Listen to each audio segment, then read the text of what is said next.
Nadeen D clerk. ಅಮ್ಮ ತಾಯಿ ನಮಸ್ಕಾರ ಅಮ್ಮ, ನಿಂಗೆ ನಮಸ್ಕಾರ. ಎಲ್ರಿಗೆ ಜನಾರ್ದನ್ ಸರ್ ಮಾತಾಡ್ತಿರೋದು. ಭಯಂಕರ ಖುಷಿ ಆಯ್ತು. ಅಮ್ಮ ಚಾನಲ್ಗೆ ನಿಮ್ಗೆಲ್ರಿಗೆ ಸ್ವಾಗತ ಸುಸ್ವಾಗತ. ಯಾಕಂದ್ರೆ ನಾವು ಸಪೋರ್ಟ್ ಮಾಡ್ತಿದ್ದ ಟೀಮು ಈ ಥರ ವಿನ್ ಆದಾಗ, RCB ಈ ಥರ ವಿನ್ ಆದಾಗ ಹೇಗೆ ಅಂತ ಅನ್ಸೋದಂತ ಅದು. ಓ ಮೈ ಗಾಡ್, ಎಲ್ಲ ಆಸೆ ಬಿಟ್ಟಿದ್ದಾವಪ್ಪ. ಲಾಸ್ಟ್ 4 ಬಾಲಿಗೆ 18 ರನ್ ಬೇಕು ಅಂತಂದಾಗ ಇದು ಆಗುದಿಲ್ಲ ಅಂತ ಹೊಡೆದು ಅಲ್ಲ ಮಾರ್ರೆ ನದೀನ್ ಡಿ ಕ್ಲರ್ಕ್. ಭಯಂಕರ ಮ್ಯಾಚ್ ನೋಡಿ. ಫಸ್ಟ್ ಆಫ್ ಆಲ್ ಹೇಳ್ತೇನೆ, ಈ ಮ್ಯಾಚ್ ನಾನು ಆ್ಯಕ್ಚುಲಿ ಬೇರೆ ಥಂಬ್ನೇಲ್ ರೆಡಿ ಮಾಡಿ ಇಟ್ಟಿದ್ದೆ. ಎಂತಂದರೆ ಫಸ್ಟ್ ಮ್ಯಾಚ್ ದೇವರಿಗೆ ಅಂತ. ನಾನು ಸುಳ್ಳು ಹೇಳ್ತಾ ಇಲ್ಲ, ಮೊದಲ ಮ್ಯಾಚ್ ದೇವರಿಗೆ ಅಂತ ಥಂಬ್ನೇಲೆಲ್ಲ ರೆಡಿ ಮಾಡಿದೆ.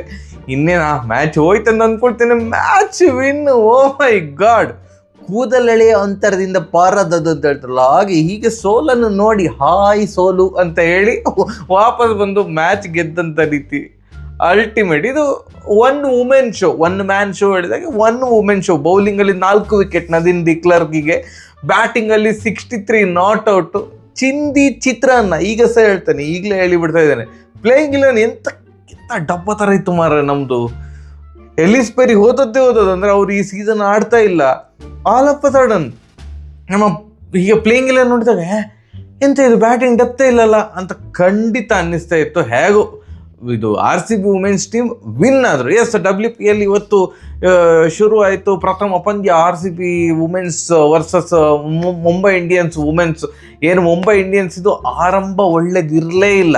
ಅಮೆಲಿಯಾ ಕರ್ ಅವರು ಅವರು ಓಪನಿಂಗ್ ಬ್ಯಾಟಿಂಗ್ ಮಾಡಿದ್ದು ನಂಗೆ ನೆನಪಿಲ್ಲ, ಅಥವಾ ನಾನೇನಾದ್ರು ತಪ್ಪು ಮಾತಾಡ್ತಿದ್ರೆ ತಿಳಿಸಿ. ನನಗೆ ಡೌಟ್ ಆಯ್ತು ಅವರು ಓಪನಿಂಗ್ ಮಾಡ್ತಿದ್ರು ಓಕೆ. ಬಟ್ ಒಬ್ಬ ದೇವರೇ ಎಂತ ಒದ್ದಾಡಿದ್ದು. 15 ಬಾಲಿಗೆ 4 ರನ್. ಆ್ಯಂಡ್ ನಮ್ಮ ಬೆಲ್ ಎಂತ ಬೌಲಿಂಗ್ ಮಾರ್ರೆ. ಫಸ್ಟ್ 2 ಓವರಲ್ಲಿ ಕೇವಲ 1 ರನ್ ಬಿಟ್ಟು ಕೊಟ್ಟದ್ದು. ಪ್ರಾಪರ್ ಲೈನ್ ಆ್ಯಂಡ್ ಲೆಂತ್ ಅಷ್ಟು ಪರ್ಫೆಕ್ಟ್ ಇತ್ತು. ಅವರಿಗೆ ಹೈಟ್ ಅಡ್ವಾಂಟೇಜ್ ಇದೆ, but still line and length ಸಿಕ್ಕಾಡ ಸೂಪರ್ ಆಗಿತ್ತಪ್ಪ. ಆ್ಯಂಡ್ ಏನು 2.3 ಓವರ್ಸ್ 2.4 ಓವರ್ಸ್ ಆದಮೇಲೆ ಜಸ್ಟ್ 2 ರನ್ ಬಿಟ್ಟು ಕೊಟ್ಟಿದ್ದು, ಅದರಲ್ಲಿ 1 ವೈಡ್. ಆ ಥರ ಅಷ್ಟು ಲಯಕಾರಿ ಬೌಲಿಂಗ್ ಅಂತ ಹೇಳ್ತಾರಲ್ಲ ಆ ಥರ. ಕೊನೆಗೆ ನಮ್ಮದೊಂದು RCB ಟೀಮಲ್ಲಿ ಹೇಮಲತಾ ಅವರು ಇದ್ದಾರೆ. ಮೇಡಮ್ ಅವರು ಒಂದು ಈಸಿ ಕ್ಯಾಚ್ ಎಲ್ಲ ಬಿಟ್ಟು, ಮತ್ತು ಅವರನ್ನು ಸಬ್ಸ್ಟಿಟ್ಯೂಟ್ ಅಂದರೆ ಅವರು ಇದು ಗ್ರೌಂಡಿಂದ ಹೊರಗಡೆ ಹೋದರು, ಮತ್ತು ಸಬ್ಸ್ಟಿಟ್ಯೂಟ್ ಫಿಲ್ಟರ್ ಬಂದರು. ಅವರು ಕೂಡ ಹಾಗೆ ಎರಡು ಈಸಿ ಕ್ಯಾಚ್ ಬಿಟ್ಟು ಸಜನಾ ಅವರು ಡಬಾ ಅಂತ ಹೊಡೆಯುವಾಗೆ ಮಾಡಿದರು. ಇಲ್ಲೇ ಇದ್ರೆ ಮ್ಯಾಚ್ 14 ಓವರ್ ಮುಗಿದಾಗ ಜಸ್ಟ್ ರನ್ ಬಾಲ್ ಇತ್ತು. 84 ರನ್ ಅಷ್ಟೇ ಮುಂಬೈ ಇಂಡಿಯನ್ಸ್.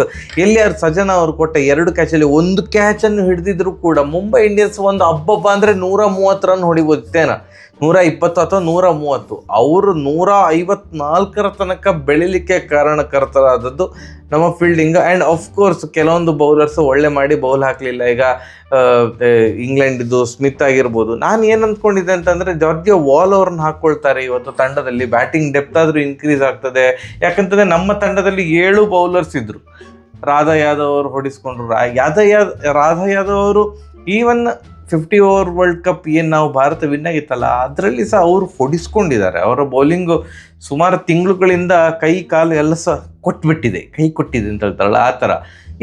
ಅಂದರೆ ಏನು ನದೀನ್ ಡಿ ಕ್ಲರ್ಕ್ ಮತ್ತು ಬೆಲ್ ಅವರು ಸೂಪರ್ ಆಗಿ ಬಾಲ್ ಹಾಕಿದ್ದಕ್ಕೆ ಒಂದು 154ಕ್ಕೆ ರಿಸ್ಟ್ರಿಕ್ಟ್ ಮಾಡಿದ್ರು ಅಂತ ಹೇಳ್ಬೋದು. ಇಲ್ಲದಿದ್ರೆ ಅವರು ಕೂಡ ಹೊಡಿಸ್ಕೊಂಡಿದ್ರು, 180 ಮೇಲೆ ಹೊಡಿಸ್ಕೊಳ್ತಿದ್ರು ಏನೋ. ಕ್ಲರ್ಕ್ ಅಕ್ಕ 4 ವಿಕೆಟ್. ಆ್ಯಂಡ್ ಇವರು ಮೇಯ್ನ್ ವಿಕೆಟ್ ಒಂದು ಫಸ್ಟ್ ಓವರ್ ಮೇಡನ್. ಅವರ ಫಸ್ಟ್ ಓವರ್ ಈ ಒಂದು WPL ಇದು ಪ್ರಥಮ ಮ್ಯಾಚಿನ ಪ್ರಥಮ ಓವರೇ ಮೇಡನ್ ಓವರ್. ಸೂಪರ್, ಬೆಲ್ ಕಡೆಯಿಂದ ಸೂಪರ್. ಬಟ್ ಸ್ಮಿತ್ ಅದೇ 2 ಓವರಲ್ಲಿ 23 ರನ್ ಬಿಟ್ಟು ಕೊಟ್ಟರು. ಅವ್ರದ್ದು ಬೌಲಿಂಗು ಅಷ್ಟಕ್ಕಷ್ಟೇ ಇತ್ತು. 154, ಬಟ್ ಸ್ಟಿಲ್ ಓಕೆ, ಚೇಸಬಲ್ ಅಂತವೇ ನಾವು ಅಂದ್ಕೊಳೋದು. ಯಾಕಂತಂದರೆ ಚೇಸ್ ಮಾಡ್ತಾರೆ. ಸ್ಮೃತಿ ಮಂದನ ಇದ್ದಾರೆ, ಗ್ರೇಸ್ ಹ್ಯಾರಿಸ್ ಇದ್ದಾರೆ, ಮತ್ತು ಇಲ್ಲಿ ಆಬ್ವಿಯಸ್ಲಿ ನಮ್ಮ ಕ್ಲರ್ಕ್ ಇದ್ದಾರೆ, ಇದೆಲ್ಲ ಅಂತ ಅಂದ್ಕೊಳೋದು. 3 ಓವರ್, ಫಸ್ಟ್ 3 ಓವರ್ ನೋಡಿದಾಗ ನಿರಾಯಾಸದ ಗೆಲುವು.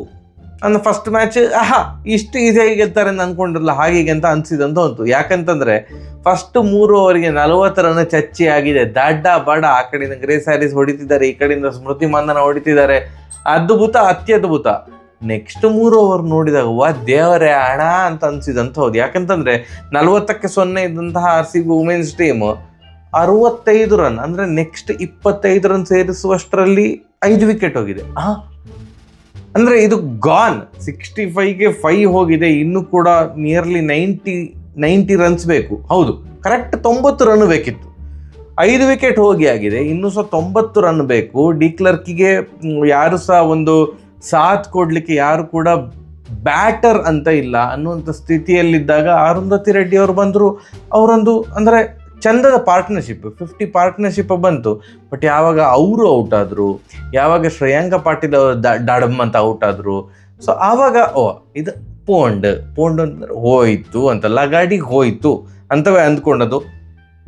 ಅದಾದಮೇಲೆ ಕ್ಯಾಚ್ ನಾವು ಬಿಟ್ಟದಕ್ಕೆ ಅವರು ಕೂಡ ಬಿಡಬೇಕಲ್ಲ. ಎಸ್, ಡಿ ಕ್ಲರ್ಕ್ ಇದು ಕ್ಯಾಚ್ ಒಂದು ಸ್ಕಿವರ್ ಫ್ರಂಟ್ ಅವ್ರು ಬಿಟ್ಟರು, ಅದು ಮೇಜರ್ ಟರ್ನಿಂಗ್ ಪಾಯಿಂಟ್. ಅದೇನಾದರೂ ಹಿಡಿದಿದ್ದಿದ್ರೆ ಇಲ್ಲ, ಆಗಿರ್ತಿತ್ತು. ಅವರು ಕ್ಯಾಚ್ ಬಿಟ್ಟರು. ಅದೇ ಓವರಲ್ಲಿ ಮತ್ತೊಂದು ಐ ಥಿಂಕ್ ಡೀಪ್ ಅಲ್ಲಿ ಹೌದು ಇನ್ನೊಂದು ಕ್ಯಾಚ್, 3 ಬಾಲ್ ಅಥವಾ 2 ಬಾಲ್ ಅಂತರದಲ್ಲಿ 2 ಕ್ಯಾಚ್ ಬಿಟ್ಟರು. ಸರಿ, ಆ ಕ್ಯಾಚ್ ಬಿಟ್ಟ ಮೇಲೆ ಥ್ರೋ ಹಾಕಿದ ಅವರದ್ದು ಏನು ಜಿ ಕಮಲಿನಿ ವಿಕೆಟ್ ಕೀಪರ್ ಅದನ್ನು ಹಿಡಿದು ಕ್ಲೀನ್ ರನ್ಔಟ್, ಈಸಿಯೆಸ್ಟ್ ರನ್ಔಟ್ ಮಾಡ್ಬೋದಿತ್ತು. ಅವರಿಗೆ ಎಂತಾಯ್ತು, ಗಡಿಬಿಡಿ ಎಂತಾಯ್ತು ಅಂತ ಗೊತ್ತಿಲ್ಲ, ಬಾಲ್ ಕೈಯಿಂದ ಪುಳಕ್ಕಂತ ಹಾರಿತ್ತು. ಸೊ ಇಲ್ಲೇ ಇದ್ರೆ ಡಿ ಕ್ಲರ್ಕ್ ಆ ಓವರಲ್ಲಿ 3 ಬಾರಿ ಔಟ್ ಆಗ್ತಿದ್ರು. 2 ಬಾರಿ ಕ್ಯಾಚ್ ಬಿಟ್ಟದ್ದು ಓಕೆ, ಅದು ಬಿಟ್ಟು ರನ್ಔಟ್, ಕ್ಲೀನ್ ರನ್ಔಟ್, ಫ್ರೇಮಲ್ಲೇ ಇರಲಿಲ್ಲ ಡಿ ಕ್ಲರ್ಕ್. ಆ ಥರದ ಒಂದು ಒಳ್ಳೆ ಜೀವದಾನ ಪಡೆದುಕೊಂಡ್ರು. ಬಟ್ ಸ್ಟಿಲ್ 7 ಬಾಲಿಗೆ 22 ರನ್ ಬೇಕಿತ್ತು. ಪ್ರೇಮ ರಾವತ್ ಅವರು ಸ್ಟ್ರೈಕರ್ ಎಂಡಲ್ಲಿದ್ದಾರೆ. 7 ಬಾಲಿಗೆ 22.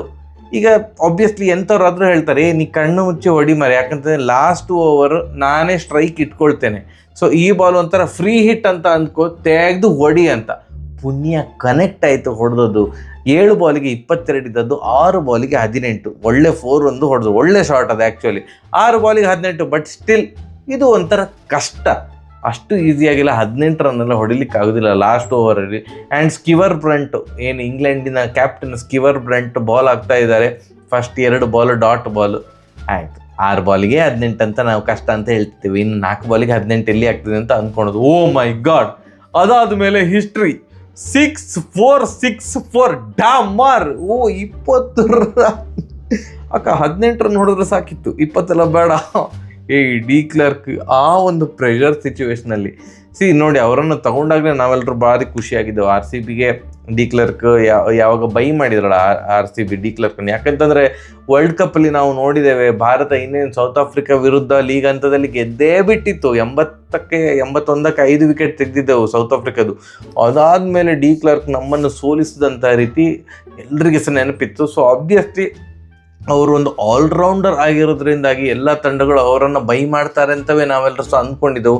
ಥ್ಯಾಂಕ್ಫುಲಿ RCB ಅವರನ್ನು ಒಂದು ಒಳ್ಳೆಯ ಮೊತ್ತಕ್ಕೆ ಬೈ ಮಾಡಿದರು. ಅದನ್ನು ಫಸ್ಟ್ ಮ್ಯಾಚಲ್ಲಿಯೇ ಬಡ್ಡಿ ಸಮೇತ ತೀರಿಸಿದ್ದಾರೆ ಡಿ ಕ್ಲರ್ಕ್. ಯಾಕಂತಂದರೆ ಬೌಲಿಂಗಲ್ಲಿ 4 ವಿಕೆಟ್, 4 ಓವರ್ಗೆ 26 ರನ್ನಿಗೆ 26 ರನ್ ಅಂತ ಅಂದ್ಕೊಳ್ತೇನೆ. 4 ವಿಕೆಟ್ ತೆಗೆದ್ರು, 26 24 ಓಕೆ, 4 ವಿಕೆಟ್ ತೆಗೆದ್ರು. ಅದಾದಮೇಲೆ ಇದು ಬ್ಯಾಟಿಂಗ್ ಅಂತ ಬಂದಾಗ ಯಪ್ಪ ಎಂಥ ಫಿನಿಶ್! 4 ಬಾಲಿಗೆ 18 ರನ್ ಬೇಕು, 6-4 ಚಿಂದಿ ಚಿತ್ರಾನ್ನ ಮ್ಯಾಚ್. ಇದು ಒಂಥರ ಫೈನಲ್ ನೋಡಿದಾಗ ಆಯ್ತು. ಯಾರಾದರೂ ಈ ಮ್ಯಾಚನ್ನು ಮಿಸ್ ಮಾಡಿಕೊಂಡಿದ್ರೆ I feel bad for you guys. ನಾನು ಸಹ ಅಂದ್ಕೊಂಡಿರಲಿಲ್ಲ RCB ವಿನ್ ಆಗ್ತದೆ ಅಂತ. ಬಟ್ ವಿನ್ ಆದಂಥ ಅಂದರೆ ರಿಸಲ್ಟ್ ಖುಷಿ ಆಯಿತು, ಬಟ್ ವಿನ್ ಆದಂಥ ರೀತಿ ಉಂಟಲ್ಲ, ನಂಗೆ ಸ್ವಲ್ಪ ಬೇಜಾರಾಗಿದೆ. ಡಿ ಕ್ಲರ್ಕ್ ಸೇವ್ ಮಾಡಿದ್ರು ಬಿಟ್ಟರೆ ಎಂತ ಅಲ್ಲಿ ಹೇಮಲತಾ ಅವರೊಳಗೆ ಎಂತ ಆಡ್ತಿದ್ದಾರಂತ ನಂಗೆ ಅರ್ಥ ಆಗ್ತಾ ಇಲ್ಲ. ಪ್ಲೇಯಿಂಗ್ 11 ಒಳ್ಳೆ ಇರಲಿಲ್ಲ. ಪ್ಲೇಯಿಂಗ್ 11 ಬ್ಯಾಲೆನ್ಸ್ಡ್ ಆಗಿ ಅಂತ ಖಂಡಿತ ಇರಲಿಲ್ಲ. ಬ್ಯಾಟಿಂಗ್ ಡೆಪ್ತ್ ಇಲ್ಲ ಅಲ್ಲಿ. ರಿಚಾ ಘೋಷ್ ಅವರೊಂದು ಅಂದರೆ ನಮ್ಮದು ಸ್ಮೃತಿ ಮಾಂಧನ ಬಿಟ್ಟರೆ ನಮ್ಮ ಇಂಡಿಯನ್ ಬ್ಯಾಟರ್ ಅಂತ ನೋಡಿದಾಗ ರಿಚಾ ಘೋಷ್ ಅವರೊಂದು ಇದ್ದಾರೆ ಬಿಟ್ಟರೆ ಬೇರೆ ಯಾರು ಕೂಡ ನಿಮಗೆ ನಂಬಿಗಸ್ತ ಬ್ಯಾಟರ್ ಅಂತ ಕಾಣ್ತಾ ಇಲ್ಲ.